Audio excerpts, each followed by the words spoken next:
am the powerful. I did hundreds of different Mushi designs. There was almost 4 or 6 months of me just doing design after design. Disney's known for having Easter eggs in a lot of their animated stuff.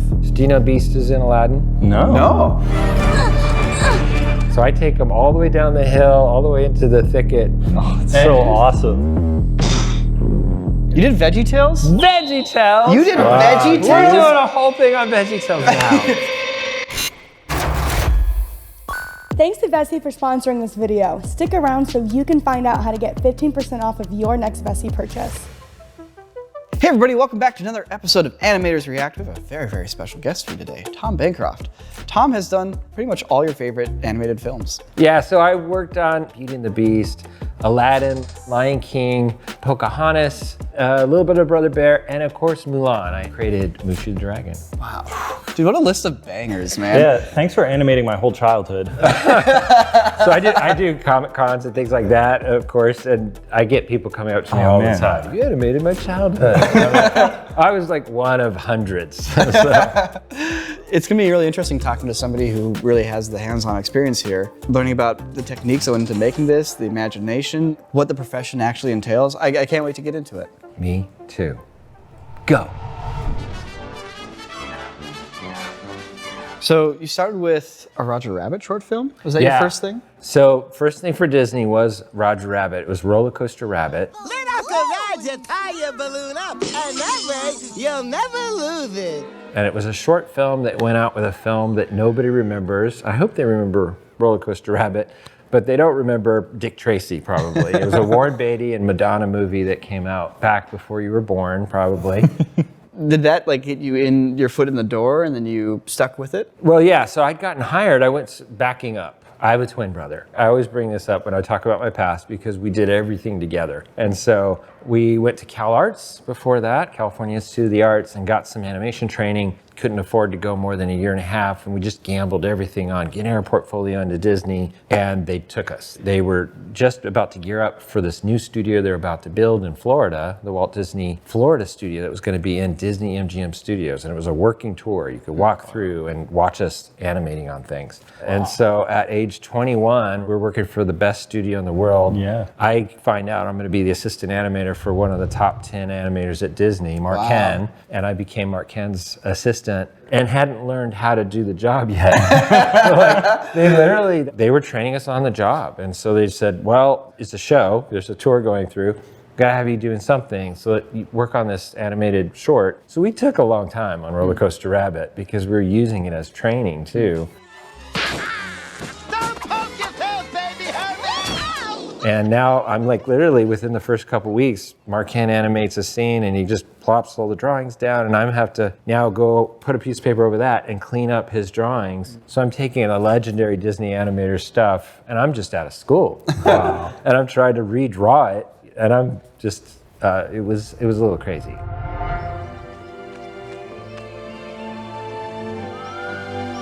So I did young Simba in Lion King, and so, yeah, none of this is mine. This is Mark Ken. Oh, I did that one, where he's just trying to catch up from behind. It was one of my first Simba scenes. Actually, it's funny, because until we just saw that, I had no idea I worked on the beginning of Lion King. I thought my stuff was much further, but this was one of those shots that was just thrown to me, if I remember right. So I think I did this. Now I'm starting to freak out that maybe I didn't. So when you say you did that one, what does that mean? Like you started the initial drawings? Like yeah, so somebody else did the other 2 lines, and then I was given Simba. So like in a lot of computer animation at Pixar and stuff like that, one animator will do all the characters in the shot, no matter who's in it, right?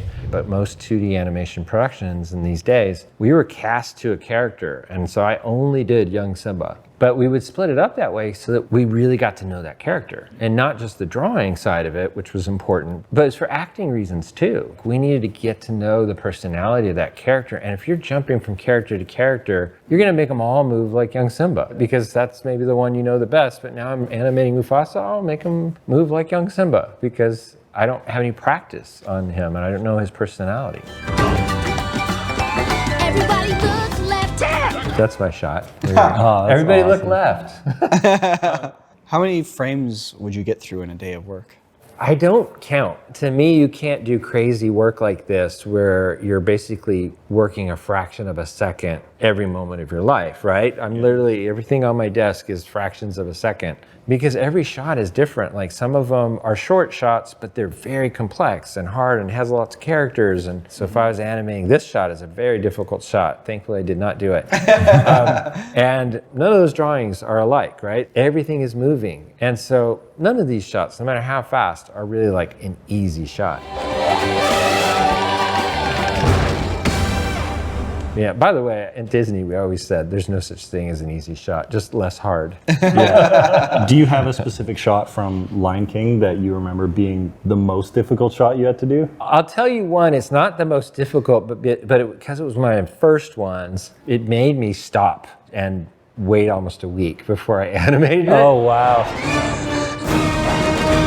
So literally the shot where he jumps and he starts, there he is, rolling down the hill. So I take him all the way down the hill, all the way into the thicket, you know, after that, and he has to crawl through the thicket. Oh, it's so awesome. Trying to figure out what would he look like from every single angle, right?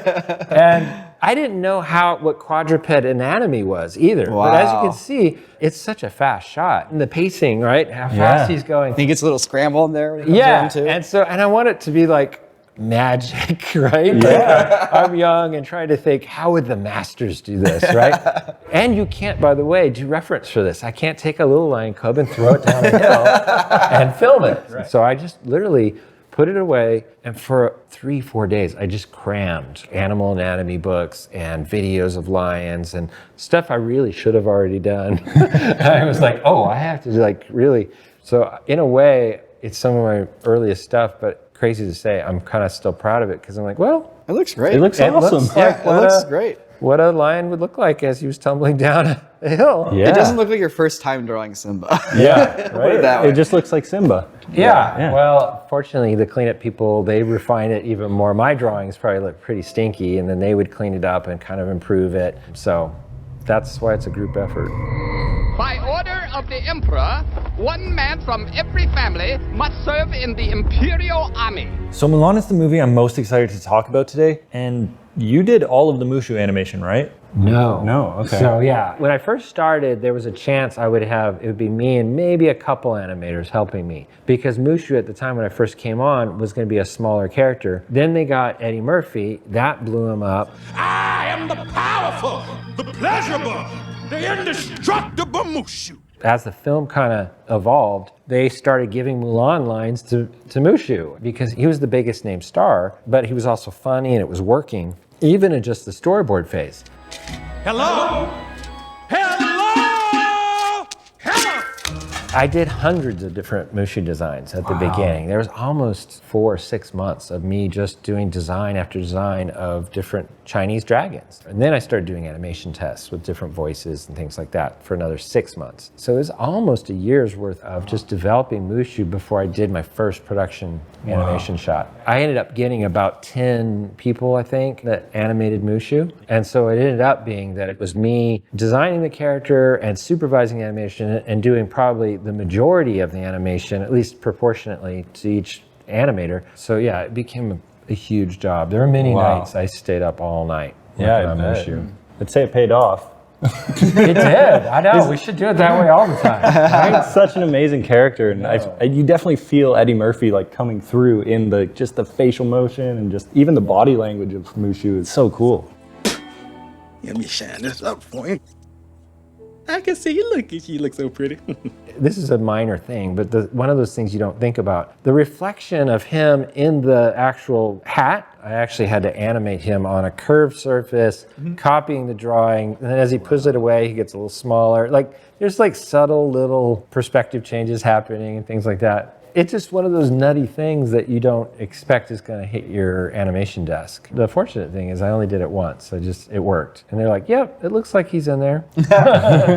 I would say that Mushu is Eddie Murphy and me if we had a baby dragon. All right? Because there is so much of me in him, and there is a lot of Eddie Murphy too. But I feel like I see more me than I see Eddie. It's just Eddie's voice coming out. Do you feel like with all of your characters, you put like a little bit of yourself or maybe a lot of yourself into them? I think every animator does. It's hard not to do that, you know? Disney's known for having Easter eggs in a lot of their animated stuff. Can you tell us a little bit about that? Like, is this everybody like just hallucinating? Are you guys actually like sitting there, you're like, I had to draw 1,000 of these images, I'm bored, let me just mess with this one? So it's a little bit of both, but more the latter, okay? So we're making these films one frame at a time, and that's a very monotonous kind of a thing, right? Where you're just kind of like, what can I do to make this a little bit more fun? And so sometimes we do add some things. All of them are innocent. The ones that everybody kind of hangs on to are the ones where it's like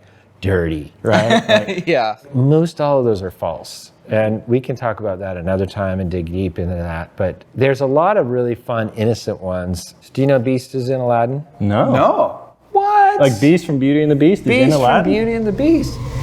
Hang on to your turban, kid. We're gonna make you a star. This is him stacking up all these toys. And by the way, look, that's somebody's dog right there. Yeah. The background painter put his dog in there that has that red scarf around it. As we pan up, he also added the Beast there on the right as a toy, right? And so that's a film that had just come out. Pixar does this all the time. They got it from us. We originated this, okay? Disney started the inside Easter eggs. By the way, nobody asked permission. Like, that's the clear thing we need to make here, is it wasn't like Disney corporate knew this was happening. A Michael film would Eisner come out, dictates they would- that you have a No, secret frame. they would hear about it later. Usually the directors didn't even know. We were just sticking them in there going, nobody will notice, because we didn't have freeze framing back then. Now we have the technology where every single frame can be found, scrutinized. Back when I saw Star Wars as a kid, I'm not going to see Star Wars ever again. Right? It's weird to think of an era not too long ago when like you'd watch a movie in the theater and like that was the only time you could ever watch it. And once it's gone from the theater, it was gone. Yeah. And Niko, I'm older than I look. You don't look that old. Thank you. That felt forced. Okay, get this. All the citizens of the kitchen come together. Fruits, vegetables, small kitchen appliances. You did VeggieTales? VeggieTales? You did VeggieTales? We're doing a whole thing on VeggieTales now. We're not talking about VeggieTales yet. VeggieTales is like the most charming, way better than it has any right to be CG animation from the very early days of CG animation. Yeah. It is. It predates Toy Story. A lot of people don't know that, but this was way, way before its time. They were putting out the longest form animation than anybody had ever done when they put out that first VeggieTales VHS. It was groundbreaking. CG animation was brand new, and just sort of discovering how to create even just very simple shapes like a cucumber and a tomato. And it turns out doing these very simple vegetables was like the smartest thing they could do. You must go to him. You must go to the king. What? The very first thing that they put me on was to animate Esther. As you can see, she's almost like a little bit of Disney in the VeggieTales world. Yep. She's got this nice strand of hair. I was like, gotta have that little strand. That's what we would do. That's Belle right there. So they trained me in like 3 weeks on Maya. And now, fortunately, you don't have arms and legs. And we had just worked out how do they hold things, right? And so they literally would just make it kind of nearby their body. And as long as it's moving with the body, it feels like he's holding it. And then he can even gesture simple gestures with it. And you kind of just believe it, right? Nobody question it. There's a really tricky shot I did where she kind of takes her crown off and holds it and looks at it and kind of thinks about the weight of being a queen. Like, literally, this is what's supposed to be happening. We had to kind of like go, well, wait, at what point does it look like this is floating down? But we didn't have one kid complain. Yeah. They all kind of got it. They'd seen the Disney movies that we were basically harking back to. And she's, look at how much that thing is floating around. The subtle implication that she has like telekinetic powers. Yeah, but I never heard anybody think or say that. Honestly, it didn't even register when I watched it the first time. I saw her picking it off her head and holding onto it and looking at it. It didn't occur to me that she didn't touch it. There's a line of this disbelief that we just kind of go with because we've seen so many other sort of films in the past. It's kind of magic. So you were saying you left the studio and then went back to Disney? So I got laid off and it went bankrupt and they had to lay off everybody but a skeleton crew, but I was one of them. So I went back to Disney and worked on Brother Bear. So I helped out on Rut and Took. I'm trying to find where the lights... What's he getting all worked up about, eh? Gee, I don't know. Maybe the goose pooped onto me. Rut and Took feel like the most Canadian characters in this as well. Yeah, and let's hear what you think about that. Rut specifically, like I was watching some Brother Bear clips last night. I loved this movie growing up. It was one of my favorite movies. I love it. And again, going back to kind of Mushu and Eddie Murphy, Rick Moranis played Rut, right? Yeah. Rick Moranis has such a specific face and, you know, his features and the scrunching eyebrows, and you feel that so much in the character. Like, it's awesome. It's a whole other video, but I really want to dig down on the crazy technique that we did for Rut and Took. Okay? Let's dig down on it right now. Because it's early CG animation and 2D animation put together, and nobody knows it. Really? Oh, I see it. Do you see it? The antlers. It's the antlers. You'll see every shot. They've made it harder on themselves. They're like, let's get the antlers to like connect, and now they can't get them apart. You cannot figure out those antlers. There's no way. In perspective, especially.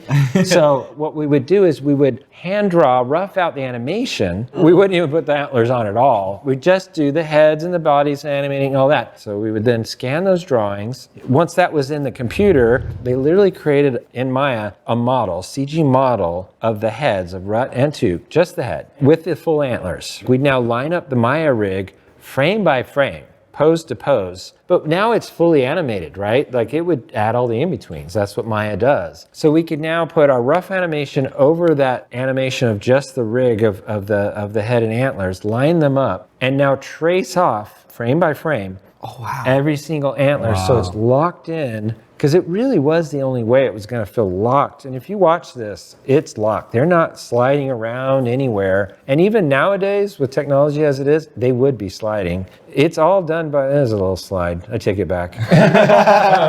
That's a great way to integrate the tech back then. Yeah. It seems like, you know, it's going like, okay, we have this entirely proven workflow for hand drawing stuff. We have a very complicated geometric form that needs to maintain that structure as it's moving, which is very hard to draw. But had I not come from, here's full circle. You walk in like, hey guys, I come from VeggieTales. Yeah.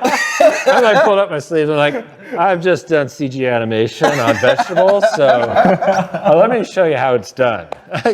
No, but anyway, it was like you were animating every shot 2-3 times. So it did make them the hardest characters in this movie, and most people don't know it. They're such awesome characters, though. So you mentioned you have your own studio now. What do you guys primarily do? So yeah, it's called Pencilish Animation Studios. We're crowd invested. So I created a company where I said, what if people that are either fans of mine or just love animation and things like that could actually invest in a startup company and own a piece of an animation company. We're creating original concepts. So Bjorn the Last Unicorn is one. It's about a unicorn that wants to come out of hiding after thousands of years. He's the last unicorn. Juju Brain is another one about a preteen girl. And it's done in a more TV animation style, by the way. And then Bjorn the Last Unicorn is done fully animated. That does look hand-drawn on the characters and stuff. Is that all hand-drawn? It is. Bjorn is all what I call tradigital animation. Tradigital animation. Patent pending. It has such a awesome look to it because of that. Thank you. It looks really cool. You can watch these full episodes on Pencilish, your YouTube channel. Yeah, they're shorts, but yeah, we have full episodes there. For coming out here and just sharing all these stories with us, it's like the one thing we can do in return is check out your work. I always say this, like when it comes to the internet, if you see something that you like, the biggest compliment you can give the person that created that thing is to just go look at more of their stuff. That's like the deepest compliment you can give an artist, in my humble opinion. I agree. I agree. Agreed. Don't give me money. Look at my stuff. Yeah. Yeah, so please go to the Pencilish Studios YouTube and subscribe. I'd really appreciate it. Hey guys, Jordan here. I'm super excited today because today's sponsor, Vessi, has a brand new shoe. It's called the Stormburst, and it's their dedicated hiking boot. So the Stormburst model has rubber soles that add extra grip in slippery wet conditions, and there's an extra layer for warmth and cold. It's kind of funny that it's called that because LA just went through some crazy storms. We got an insane amount of rain. So like normal Vessi shoes, these hiking boots are also waterproof as well. So it doesn't really matter if it's been raining for a month straight. So all of Vessi's shoes are 100% waterproof, thank goodness. Also, if you love animals, they're 100% vegan. All of their shoes, even the new hiking boot model. And I mean, almost everyone here at Corridor Digital loves to be outside, whether we're hiking, whether we're rock climbing, whether we're run wheeling, we're all getting active somehow. So you know that the whole crew is rocking their Vessis lately. But also, they're made from this Dymatex material. So we like to go on hikes here in California. Well, now we can go during the summer or the winter because this Dymatex material, it keeps our feet cool in the summer, but also warm in the winter. So if you want to go check out the new Stormburst model or just go buy one of the other models that they have on the website, head to Vessi.com/corridorcrew, use promo code corridorcrew so you can get 15% off of your next pair of Vessis. That's Vessi.com/corridorcrew and use the promo code corridorcrew for 15% off. I'm gonna go for a hike now, and remember, say yesy to Vessi. I had a blast with these guys. Would not mind doing this again. So if you have anything that you want to see us talk about, put it in the comments. You know, something we can either put down or compliment or some secret that we want to tell, maybe, right? But you're natural at this. That was like the smoothest So requests good. or comments that any guest has done on the show. Well, I do a podcast. Wait, what's the name of your podcast? The Bancroft Brothers Animation Podcast. Link in the description below. Tom, thanks so much for all these incredible stories, and to be able to sit down with somebody who hands-on did the work, has the stories. I'm always fortunate to be able to sit here on the couch and like get the first-hand knowledge. It's like, you know, there's a big class that we just taught, but I happen to be the one actual student sitting right here being like, oh, the whole time. And I get to raise my hand and nobody else, except for Fenner. He's the only other one. Like, I raise my hand and there's no one else behind me that gets called on instead. That's real life for you? That's right now. Right now, Thanks for watching, everybody. We'll see you in the next one. Ooh, you want to see me show off? No, Ren. Stop. You really want to do this before the video's over? Please don't die. It's too soft, it nosedived. All right, ready? I'm gonna just give this a shot then. Where'd my one wheel go? Oh yeah. Okay, wait, let me solve the audio problem. Behind every strong man is a worried father. So I'm gonna make sure that his audio sounds good and the camera's exposed correctly so that he can show off to all of his friends.